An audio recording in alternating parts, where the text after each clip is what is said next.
Eto mga kababayan, magandang araw sa inyong lahat. Ito po ang News That Matters at ating panonoorin dito itong si BBBM mga kababayan, yung ambush interview niya na kung saan na mukhang bagong gising pa itong si BBM mga kababayan, no? Mukhang heavy ang dating ah.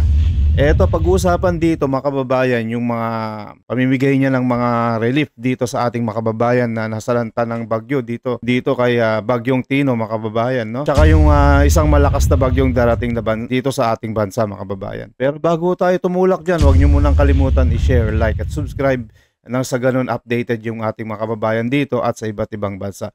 Eto, tumulak na po tayo dito sa video na to mga kababayan na kung saan mukhang heavy. Itong si BBM, heavy ka pare ah. Eto na po. Kakatapos lang ng briefing ng ating NDRMC. Tapos lang pala ng briefing Unang-una, sa response natin sa Typhoon Tino, mabigat talaga ang pagkatama sa Cebu. Actually, Region 6. Talagang mabigat talaga ang bagyo. Dahil bagyo nga yan eh. Hindi mo alam kung malakas, mahina. Bagyo talaga yan. Mabigat talaga yan. Kasing bigat ng tama mo, BBM. Ito na, pakinggan ulit natin. 7-8, Mimaropa, tumabot sa Negros Island region. Kasi dahil tumawid ang Tino and the damage is heavy. And so but we are doing our usual relief and support activities para lahat ng mga na-displaced, lahat ng naging biktima ay matutulungan natin ng pamahalaan together with national government, together with the first responders, of course the LGUs. Maayos naman. The only problem is that napakalakas ng Tino. Talagang malakas ang Tino. Meron bang bagyong mahina? Diyos ko po. Ito talaga to si BBM. Hindi ko alam kung anong mga pinag-iisip na ito eh. Nako po. Siyempre ang bagyo, hindi natin alam kasi bagyo nga yan, unpredictable, BBM. Unpredictable ang bagyo, PBBM. Hindi natin talaga alam. Lahat malakas yan. Mahina man o malakas yan, is bagyo pa rin yan.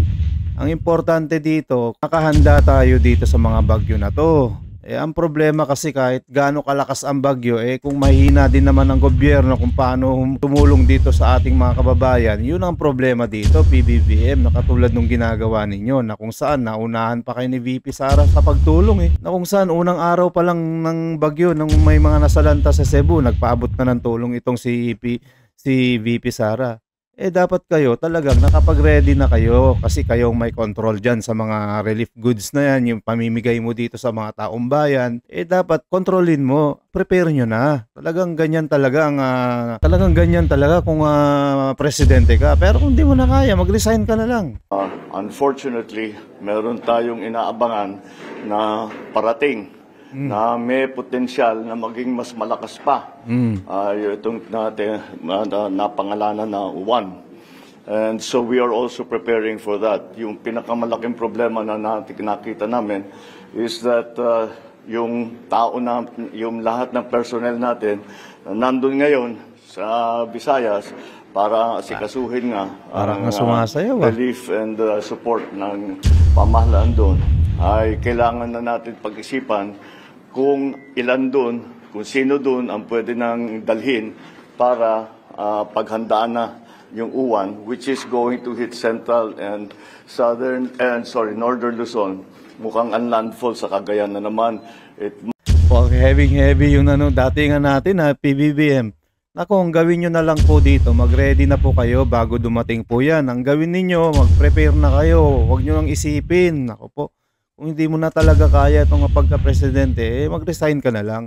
Ang gawin nun ninyo, ayusin nyo na, i-ready nyo na yung mga rescue boat, mga fast raft, mga ganyan, yung mga relief goods, mga medisina, ipadala nyo na dyan sa Cagayan Valley, na kung saan dyan yung sa Luzon ang katamaan ng malakas na bagyo. Mag-ready na ho tayo, huwag tayong papatay-patay. Lalo hindi tayo nababatikos ng ating mga taong bayan, BBM. We will already be feeling the effects, yung ulan, and some winds siguro by Sunday morning.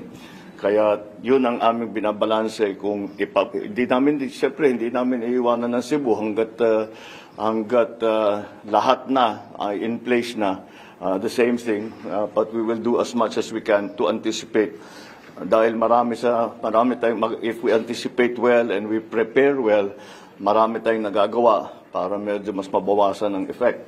Pero Tama. napakabigat nung nangyari ng Tino. Unfortunately, the casualty count is very high.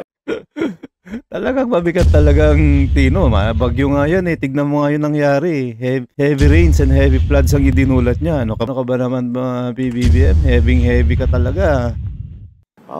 Madami tayong deaths that we have suffered. And I do not want to give a number because we are still in the process of validating all the numbers about the damages, etc., the number of people who have been displaced, the number of families that are under evacuation centers, those that have been displaced na umuwi sa kanilang mga kamag-anak, sa mga kaibigan. Those are still being processed, but it is a significant number. So that's the situation for now. We are continuing our relief and support for those who were hit by Typhoon Tino, but we are also doing everything that we can para ma-anticipate at makapaghanda tayo ng mabuti dito naman sa parating na Typhoon Uwan. Because Dapat of lang. the scope of shall we say, problem areas that has been hit by Tino and will be hit by Uwan. There was a proposal from the NDRMC, which I approved, that we will declare a national calamity. Because ilang regions na yan, there will be almost 10, 12 regions that will be affected. So, pagka ganun karami, ganun ang scope, then we will really have to, then it is a national calamity. So that gives us quicker access to some of the emergency funds, number one. Secondly, mapapabilis ang ating procurement so that we don't have to go to the usual bureaucratic procedures and we can immediately provide assistance to the victims of the storms. So that's the way things stand now. We will keep giving you bulletins as the days pass. Thank you. Bilis umalis ha. Talagang ganyan dapat ang gawin nyo. Mag-prepare na kayo. Huwag na kayong pabagal-bagal, PBBM. Naku, mag-ready na kayo dyan ng mga rescue boats, mga ganyan, mga gamot, mga pagkain. Huwag ho kayong babagal-bagal. Huwag nyo na namang hintayin na maunahan kayo ni VP Sara. Naku po. Katulad nung nangyari dyan sa Bagyong Tino, mga kababayan, na kung saan isang araw pa lang ang nakakalipas itong si VP Sara nagpaabot na ng kanyang mga tulong dyan sa ating mga kababayan sa Cebu. Yan o ang dalawang pagkakaiba dito sa ating leader, mga kababayan. Na kung saan itong si VP Sara ay isang araw pa lang alerto na kagad. Talagang kahit na sabihin mo na maliit man yung kanyang budget, kahit papano, malaking bagay na rin ho yun sa ating mga taong bayan. Pero itong si BBM, nako, asahan mo dyan. Pagka nagkaroon na ng mga baha-baha, doon pa lang pupunta. Parang bagong gising nga lang siya pag yung itsura niya kapag siya pumupunta sa ating mga kababayan na binibisita yung mga nasasalanta ng mga kalamidad na yan. Ito mga kababayan, pag-uusapan po natin dito sa video na to, itong video na to ni Sas Rogando Sasot, mga kababayan, na kung saan ito ay ating kababayan na kung saan mga kababayan na sinungaling daw itong si Bongbong Marcos, mga kababayan. Sila pala ang nagbigay ng instruction dito sa ICC on how to best arrest the Duterte. Ayan mga kababayan, mainit na balita to mga kababayan. Bongbong Marcos, lalong lumalala ang kanyang kasinungalingan dahil may ebidensya. Hindi ito fake news. Kaya Claire Castro, tigilan mo na yung pagsisinungaling mo. Madam Claire, tumigil ka na. Tigilan na sana ni Claire Castro ang kanyang pagsisinungaling at ni Bongbong Marcos. Ano ba itong sinasasabihin ko ngayon? Okay. Bibigyan ko muna kayo ng konteksto. Okay. Eto. Naalala niyo tong sinabi ni BBM. Yan. Ang sabi niya, palaki natin. Yan. Nakita niyo. Hanggang dyan na lang po yan, mga kababayan. Okay. So, ang sabi ni Bongbong Marcos, di ba kasi pinatanong siya, bakit mo sinurrender? Di ba, bakit mo sinurrender? Ang sabi ni Bongbong Marcos, Interpol asked for help and we obliged. Because we have commitment to the Interpol, we have to fulfill. Okay. If we don't do that, they will no longer help us with other cases involving Filipinos fugitives abroad. Okay. So, sabi niya, may request kasi yung Interpol Kaya, sinurrender. So, kaya ko sinurrender kasi may request yung Interpol. Kaya hindi natin ito ginawa, baka hindi na tayo tulungan ng Interpol sa mga fugitives abroad. Ganon. Ganon ang eksena ni Bongbong Marcos. Sinungaling, ano? Okay. Sir, third question from the MPC. Mr. President, may violation ba ito sa ating soberanya, ito pagkaka-aresto kay dating Pangulong?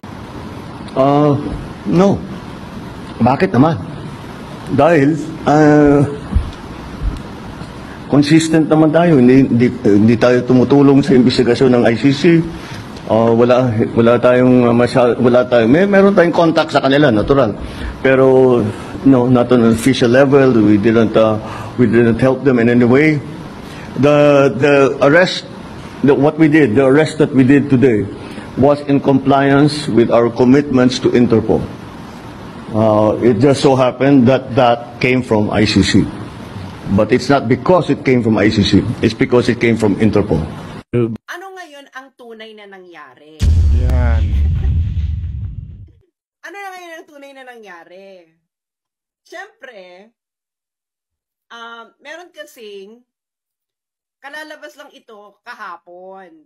Okay, kahapon. Ito. Straight from the ICC website. Lagyan mo, ma'am. Public redacted version of prosecution urgent application under Article 58 for a warrant of arrest against Rodrigo Roa Duterte. Kalalabas lang. So, yung warrant, nag-request ng warrant ang ICC, ang prosecutor ng ICC ng February 10, 2025. February 10, 2025, di ba? Okay. Bakit ganun sila ka-urgent ng February 10, 2025? Ang haba ng investigation, no? Di ba? Tapos biglang February 10, saka kayo nag-request ng warrant. Bakit? Bubuksan na natin ang envelope. Mainit-init pa to na parang pandesal, diba? mama. Sneaky. Okay, nandito yan. Okay. Ito ang dahilan ng prosecutor kung bakit nag-request ng warrant of arrest ng February 10, 2025. Okay. Ang sabi sa mismong dokumento ng ICC, there is a realistic but time-limited possibility of securing Duterte's arrest. In the late 2024, the government of the Philippines publicly announced for the first time that it may execute an ICC arrest warrant. Yun. In late January 2025, the government publicly stated that it would execute an ICC arrest warrant if a request to do so is made through Interpol. Itong pinaka maganda dyan, yung redacted. Okay, ibig sabihin po ng redacted, confidential.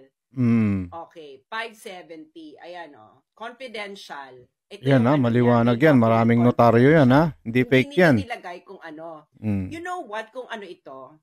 In the context of this paragraph, it is the government communication to the ICC. Communication ni BBM sa prosecutor. Yung hudas na yan. Yes. Because tignan mo yung kahudasan mo. Communications, they are confidential. Okay? Because they are diplomatic correspondence. Ayan mga kababayan, narinig po natin, yung basahin po natin yan, redacted. Ibig sabihin, nakipag-communicate itong si PBBM dito sa mga ICC mga kababayan na kung saan ano to yung sinabi niya, yung parang secret lang nila, parang confidential. Yan ang usapan nila. Silang dalawa nag-usap ngayon. Itong si BBM talagang tinraidor niya si Tatay Digong, mga kababayan. Walang kaalam-alam itong si Tatay Digong na may pinaplano na itong si Bongbong Polvoron Marcos, mga kababayan, itong presidente natin ngayon na sinungaling. Nakita nyo na kung sino pa yung nagpalibing sa tatay niya, yan pa ipapalit sa kanya, mga kababayan. Diyos ko, talagang to, sablay talaga to si BBM eh. Malapit na rin to. Huwag kayong mag-alala. Respondents. That's why it is redacted. Sabi ng ICC, okay. So nakita niyo yung reason ng ICC, di ba? Public statement ng gobyerno ni Bongbong Marcos at ang suggestion noong January 2025 ni Bongbong Marcos ng gobyerno niya na i-execute namin ang ICC warrant. Basta i-request nyo lang via Interpol. Okay. Nagets nyo na. Nagets nyo na, mga friends. Nagets na namin. Kung nagets nyo na, madali namang magets, di ba? Di ba? Sandali. Gets. Okay. So, si Bongbong Marcos, ang gobyerno po ni Bongbong Marcos, ang nag-suggest sa ICC na ipadaan sa Interpol. Nagets nyo na? Yes, nagets na namin. Ang gobyerno ni Bongbong Marcos ang nag-request nag-suggest sa ICC na padaanin ang warrant sa Interpol. Kaya niya sinunod ang Interpol request na sinasabi niya dahil siya nga ang nag-suggest nun sa ICC. Malupit. Nakita nyo na, mga kababayan. Ito ang nakalagay sa dokumento mismo ng ICC. Yang redacted ang pinakamaganda na makuha. Pero hindi natin makukuha kasi confidential information to eh. Unless na meron tayong mga unless meron tayong mga tao sa ICC or kahit dito sa Malacanang. Friends natin sa DW. Ayan, mga kababayan, nakita nyo na yung kasinungalingan ni PBBM na kung saan siya yung nag-request dito sa ICC na para aresto itong si ating dating mahal na Pangulong si Tatay Digong, mga kababayan. Grabe talaga, mga kababayan. Despite ng mga kanyang mga ginawa itong si Tatay Digong at itong mga Duterte sa kanya, tinulungan siyang tumakbong presidente, in-endorse siya. Ito pa yung kapalit, mga kababayan. Nakita nyo na yung pagsisinungaling niya. Gusto nyo, balikan ulit natin yung previous video. Balikan natin. Trip ko lang. Parang narilito pa yung ating mga netizens. Tingnan, balikan natin. Sandali. Ito, mga kababayan, para maliwanagan ho tayo kanina, yung pagpapaliwanag ni Madam Sas na yung redacted. Na itong yung confidential na pag-uusap nitong si PBBM at saka itong ICC. Na kung saan itong si PBBM yung nag-request dito sa ICC na na ipakulong na itong si Tatay Digong na which is illegal po yun na dapat ICC yung siya yung nag-request Tignan po natin, pakinggan natin From the MPC, Mr. President, may violation ba ito sa ating soberanya itong pagkakaaresto kay dating Pangulong Duterte? No. Yun. Bakit naman? Maling Dahil consistent naman tayo. Hindi tayo tumutulong sa investigasyon ng ICC. Wala. Ayan, mga kababayan, narinig nyo, sapul ka dyan, bitag, bistado ka na, isa kang sinungaling. Na kung yung sinabi na hindi ka nakikialam dito sa ICC, sinabi dun sa papel sa video na sinabi ni Madam Sas na ikaw yung nag-utos dito sa ICC na nakialam ka na ito para arestuhin itong si Tatay Digong, PBBM. Antindi mo rin, isa ka ring dashu. Kung saan dinashu mo itong Tatay Digong natin na tatay mo din dati, ang turing sa'yo anak, na kung saan ipinalibing yung tatay mo. Yan ang kapalit na ginawa mo sa kabaitang ginawa sa'yo ni Tatay Digong. Na pinalibing niya yung tatay mo, ito pa yung gagawin mo sa kanya, na ikaw pa yung magpapakulong sa kanya. Ayan po, mga kababayan, nakita nyo na po yung kasamaan nitong si BBM na kung saan na huling-huli na siya na nagsisungaling pa dito sa kanyang mga video na to, mga kababayan. O hanggang dito na lang po muna tayo mga kababayan. Maraming salamat po sa pagpanonood dito sa video na to. Pero wag niyo munang kalimutan i-share, like at subscribe nang sa ganun updated po tayo sa mga balita dito sa Pilipinas. Maraming salamat po at ingat po kayo palagi. News that matters and God bless.